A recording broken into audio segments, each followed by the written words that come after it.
Bom, meus amigos, em matéria de título de crédito, as questões de primeira fase de exame de ordem, isso é assim já desde a época do CESP, e não mudou quando virou FGV há mais ou menos uns 10 exames, elas têm basicamente duas grandes caras. Ou nós temos questões aí relacionadas aos princípios cambiários, né?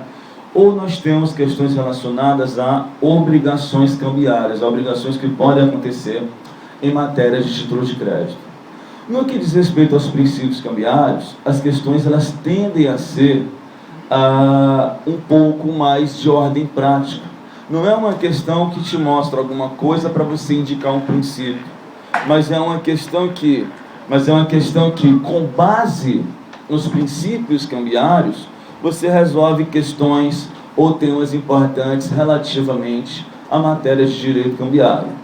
E aí, como os senhores sabem, o primeiro grande princípio que a gente tem é exatamente o princípio da cartularidade, né? O princípio da cartularidade é aquele princípio pelo qual ele indica que em matéria de título de crédito, você necessariamente precisa apresentar o documento que lhe dá um direito de crédito contra alguém.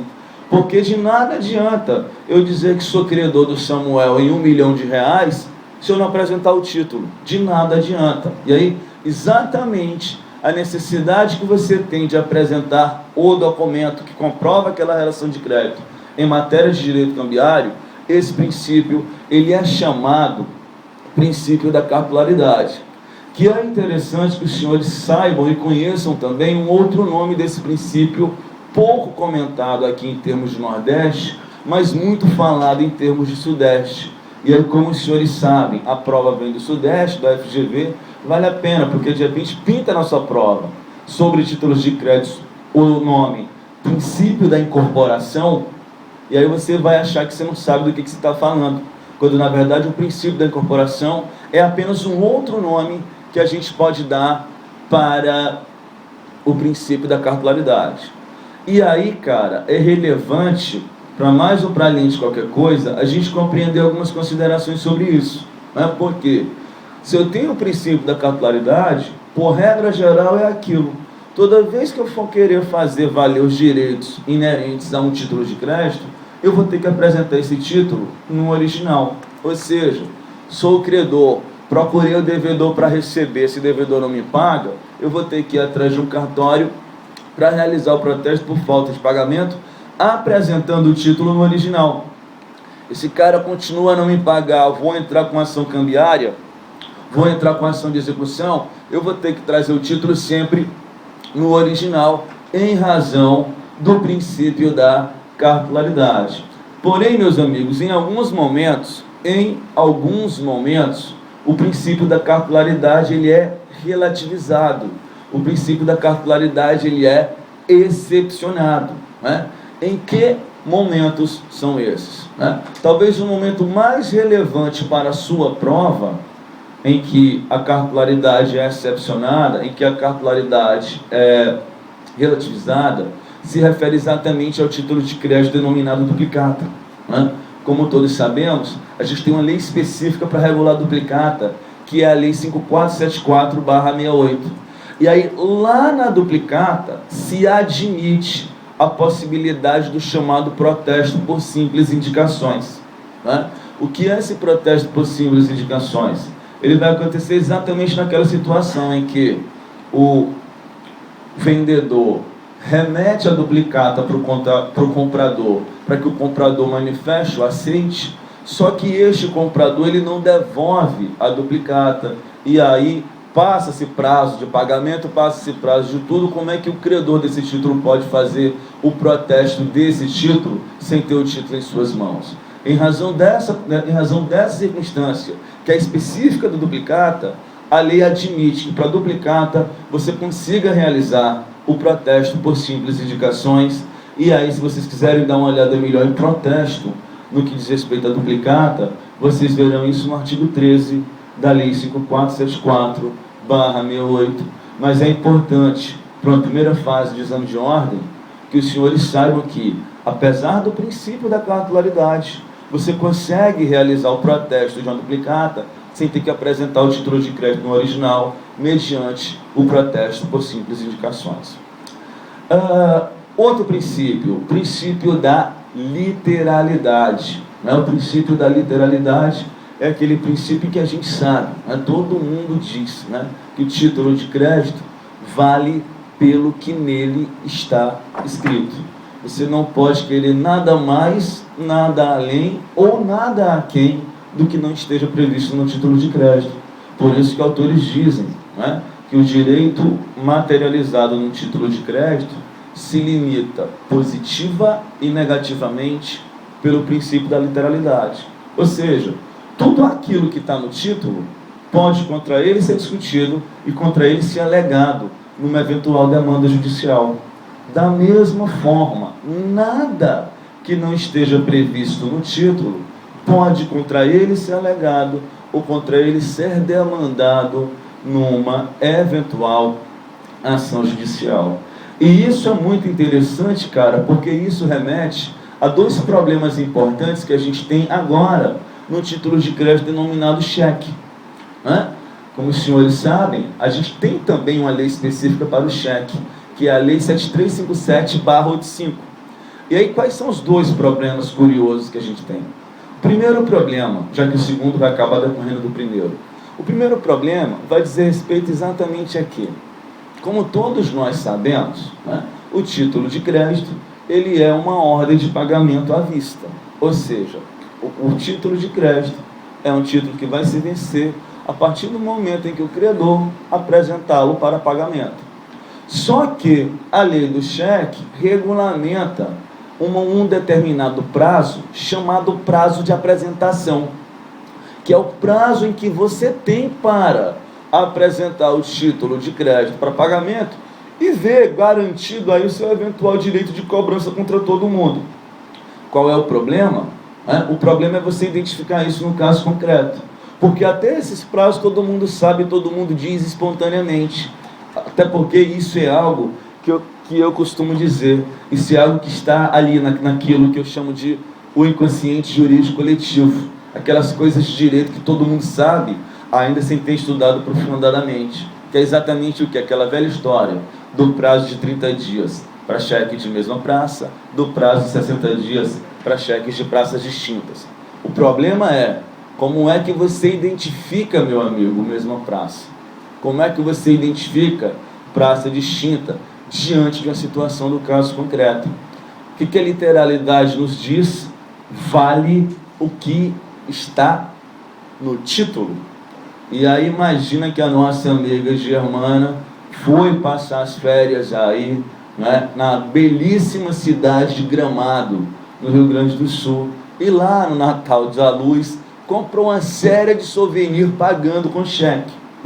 Aqueles de nós que ainda usa cheque já tem um vício no que diz respeito à emissão do mesmo.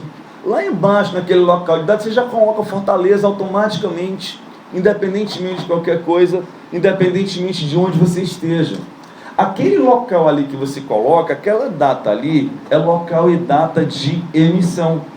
Em tese, aquela cidade deveria ser a cidade aonde você está assinando, aonde você está emitindo um cheque. E aí, como é que eu sei se é de mesma praça? Vai ser de mesma praça se aquela cidade que você está colocando ali for a mesma cidade onde você tem a sua agência, onde está o banco sacado. Se você imaginar o formato do cheque, enquanto do lado de cá você vai ter o símbolo do banco sacado com o endereço dele, aqui o emitente vai fazer o quê? Vai colocar o local de emissão, a data e vai assinar. Se esse local de emissão for o mesmo local do banco, esse cheque é de mesma praça. Ou seja, se Germana lá em Gramado, ao emitir um cheque, ela tivesse colocado Fortaleza, 20 de dezembro de 2012, para todos os efeitos jurídicos, nós olharíamos para esse cheque como sendo um cheque emitido em mesma praça. Por quê? A praça indicada no título, o princípio da literalidade, como local de emissão, é a mesma praça prevista onde está a agência de Germana. Agora, se essas datas forem distintas, Aí o que acontece? Aí a gente vai fazer o quê? Aí a gente vai contar o prazo de 60 dias. Dentro dessa mesma linha, meus amigos, dentro dessa mesma linha, a gente tem um outro problema relevantíssimo ainda de literalidade, ainda olhando para cheque. Por quê?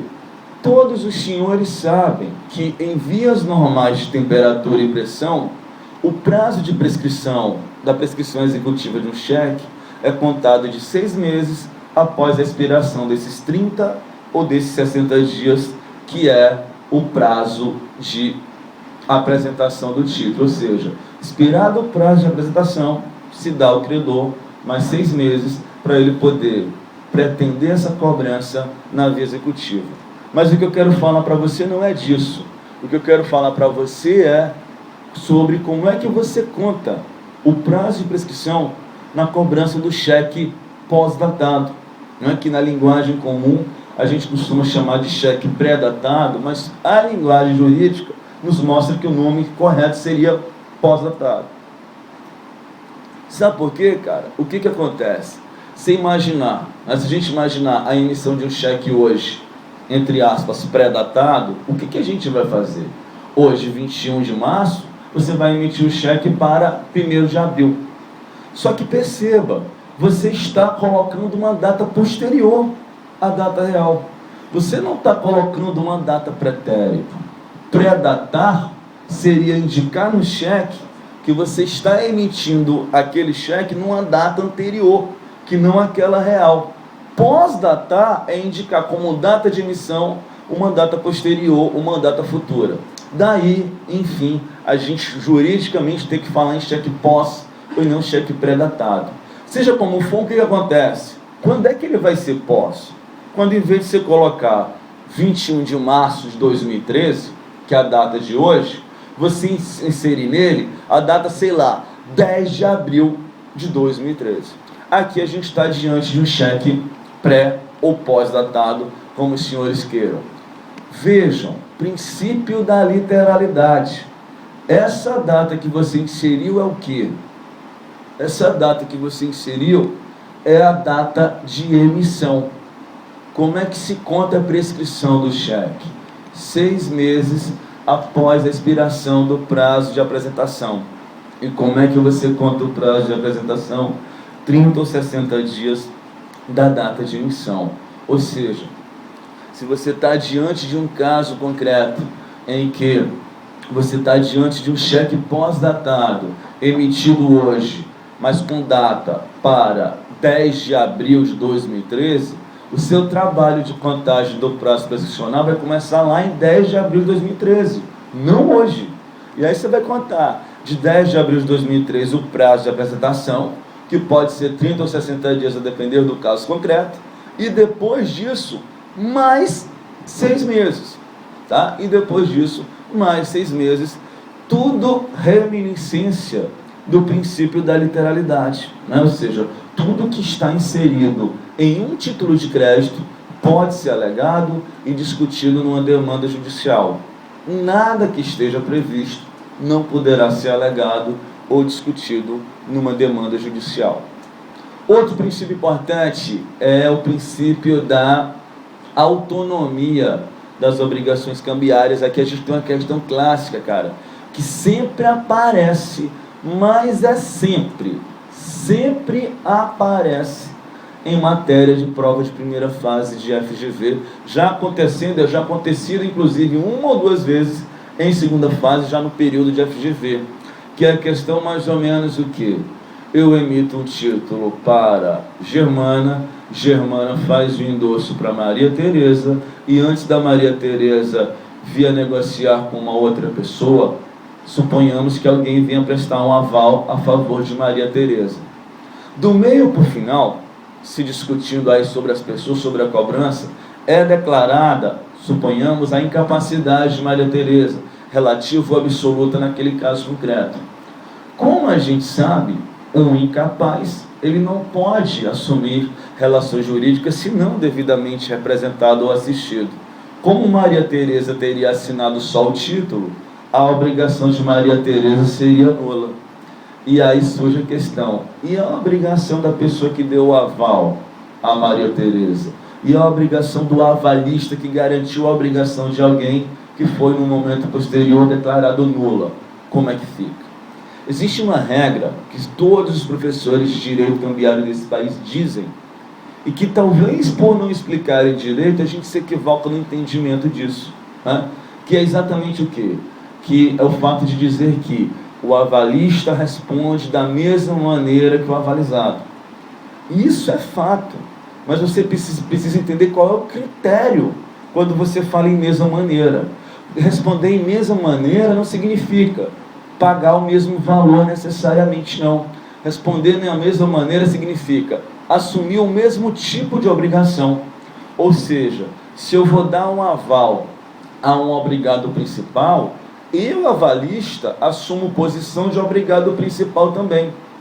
Se eu der um aval agora a um chamado obrigado secundário ou indireto, eu, avalista, assumo a obrigação de obrigado secundário ou indireto. Mas se a obrigação de alguém vier a ser declarada nula no título, nem por isso a minha obrigação poderá ser considerada nula também em razão do princípio da autonomia das obrigações cambiárias. Ou seja, mesmo que você declare nula a obrigação do avalizado, da pessoa que recebe o aval, o avalista, ele tem sempre a sua obrigação continua, não é declarada nula só por isso, em razão do princípio da autonomia. Um outro princípio importante que parece um pouco com o da autonomia é o princípio da abstração, né?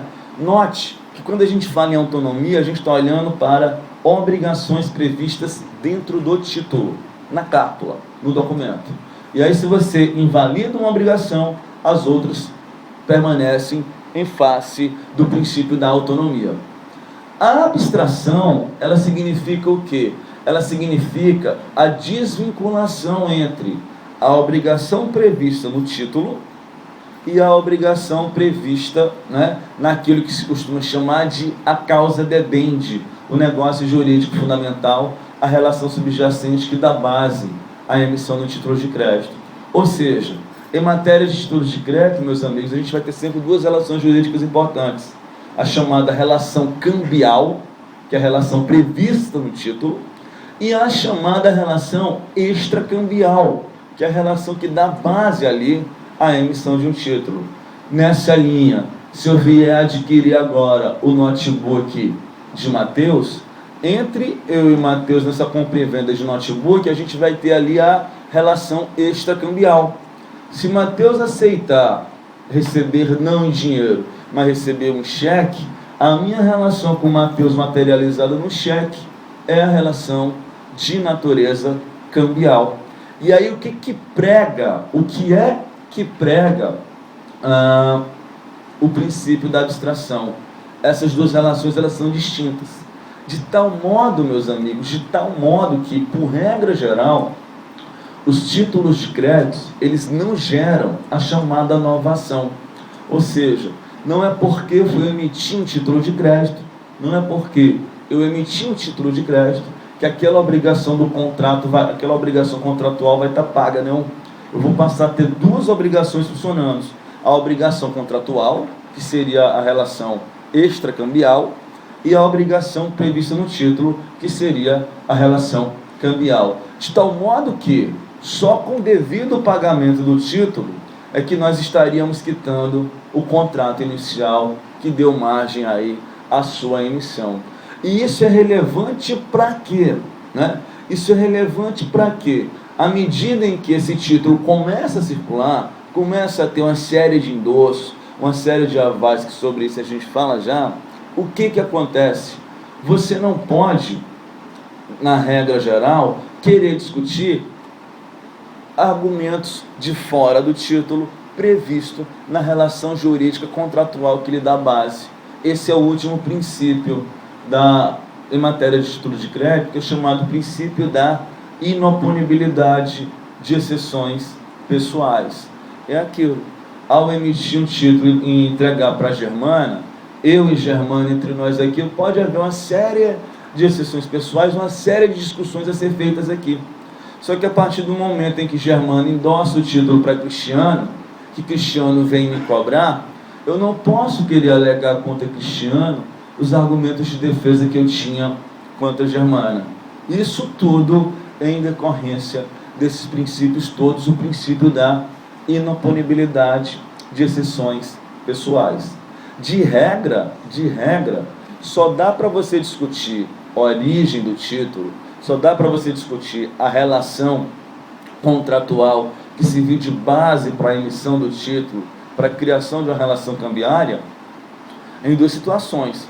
Ou na relação jurídica direta, credor-devedor, como nessa eu e Germana, ou na indireta, entre eu e Cristiano, se for provado que Germana fez o título circular para Cristiano de maneira fraudulenta, apenas para prejudicar os meus argumentos de defesa. Ou seja, a gente teria que provar juridicamente que o Cristiano não passaria de um testa de ferro de Germana para evitar os argumentos de origem. Então, assim, de maneira genérica, é isso que a gente tem, né? Esses princípios, eles têm aparecido não para você indicar qual é o princípio, mas para, com base nele, você poder se posicionar aí sobre temas e sobre assuntos importantes. Essa é uma primeira cara, né, de questões em matéria de título de crédito. A segunda cara, e antes de eu entrar do que eu queria falar com vocês, é um tema, meus amigos, que eu vou lhes contar. Mas é toda prova, toda exame de ordem, quando não vem uma questão só para tratar sobre disso, que a gente vai conversar aqui agora, eu tenho um item. Mas é impressionante. Às vezes pula de uma prova para outra, mas não tem jeito. Sempre aparece. Ora às vezes em primeira fase, ora às vezes em segunda fase. Que é exatamente a temática relativa à cobrança judicial de duplicado. Mas é outro tema corriqueiro, não tem jeito. Se tem um tema que você vai ver sempre, como é que você faz cobrança judicial de duplicata. Como é que você pode promover a execução de uma duplicata? Meus amigos, eu estou falando para vocês agora do artigo 15 da Lei de Duplicatas, tá? A Lei de Duplicatas é a Lei 5474 de 68, que em seu artigo 15 mostra para a gente como é que você pode efetivar a cobrança de uma duplicata, né? Eu creio que todos sabemos, né, que dos títulos de crédito importantes para o direito brasileiro, o único título de crédito que tem característica de ser título de crédito causal é a duplicata, porque ele só pode ser emitido, né, em razão de uma pré-venda mercantil ou em razão de uma prestação de serviços. E ele é um título curioso, muito curioso, porque normalmente, cara, quem vai emitir o título, quem vai assinar para criar aquele título é o devedor. Note que quando você assina um cheque, você é devedor daquele título no valor em que você está assinando ali. Quando você assina a nota promissória, bis in idem. Só que na duplicata não acontece esse fato curioso. Na duplicata, quem cria o título é o credor, né? É o vendedor no contrato de compra e venda mercantil ou o prestador de serviços no contrato de prestação de serviços, com o objetivo de quê? De documentar aquela relação de crédito, de modo a facilitar a eventual cobrança. E aí, como é que esse cara funciona? É aquilo, a gente vai ter que ver, né, se a gente está diante de uma duplicata que recebeu o aceite pelo comprador, que no caso figuraria como sacado, sobre isso a gente fala já, ou não.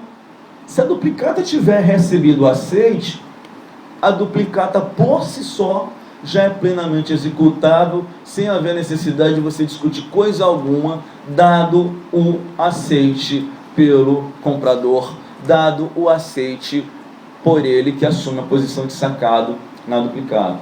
Porém, a questão que sempre gira não é em cima do inciso 1, que a gente acabou de comentar do artigo 15, mas em cima do inciso 2, que é o fato, meu caro Lucas, de a gente procurar ver como é que você cobra uma duplicata sem aceite. Como é que você vai fazer a cobrança do sacado numa situação tal em que ele não deu o aceite num título de crédito? E aí olha que curioso, como essa cobrança de duplicatas, ela acaba funcionando, por assim dizer, inclusive, como uma exceção à literalidade. Por quê? Eu só posso dizer, por exemplo, que Germano ou Cristiano é obrigado num título de crédito a partir do momento em que ele assinar aquele título de crédito. Enquanto não tiver assinatura de Germano e de Cristiano no título, nenhum deles pode se dizer obrigado por aquele título de crédito, pode se dizer vinculado por aquele título de crédito. E aí veja, numa duplicata não aceita, né, o que aconteceu? O sacado não manifestou o aceite que ele deveria ter feito. Ele não estaria, em tese, obrigado por fazer aquela cobrança. Mas ainda assim, o artigo 15, inciso 2, autoriza a que você possa executar uma duplicata não aceita contra o sacado, inclusive, desde que se atendam a alguns requisitos. Quais são eles? Né? Quais são eles? Primeiro requisito, você tenha o chamado protesto por falta de pagamento. Primeiro requisito para você poder fazer a cobrança de uma duplicata não aceita. O protesto por falta de pagamento.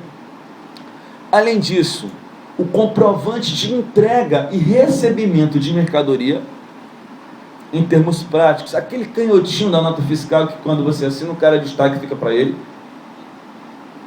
Protesto por falta de pagamento, o comprovante de entrega e recebimento de mercadorias e não haver, por parte do sacado, justo motivo para recusar o aceite. Esses são os 3 requisitos que o inciso 2 do artigo 15 da Lei de Duplicatas nos apresenta. E aí, qual é o grande item que vem sobre isso? Para a cobrança de uma duplicata não aceita, é suficiente o protesto por falta de pagamento. Está errado. Para a cobrança de uma duplicata não aceita, é suficiente o comprovante de entrega e recebimento de mercadoria. Está errado. Eu preciso dos dois juntos. Tá? Esse é um tema que vem sempre, cara. Mas que vem sempre mesmo. E olha, se vocês pegarem as 2 provas do exame passado, eu não sei se vocês acompanharam, né, mas esse exame agora de abril, ele é o exame 10, no exame 9, nós tivemos 2 primeiras fases, porque enfim, a prova lá em Ipatinga, Minas Gerais, Deopólis fizeram outra prova. Nas 2 provas de primeira fase que a gente teve no exame passado, não caiu uma questão sobre duplicata. E nem tivemos duplicata na prova de segunda fase passada, ou seja, é um tema forte para aparecer na sua prova, no que diz respeito à questão de título de crédito, à execução de duplicatas, e esse dispositivo, mais precisamente, o inciso 2 do artigo 15 da Lei 5474/68, tá? Vale a pena ficar ligado disso.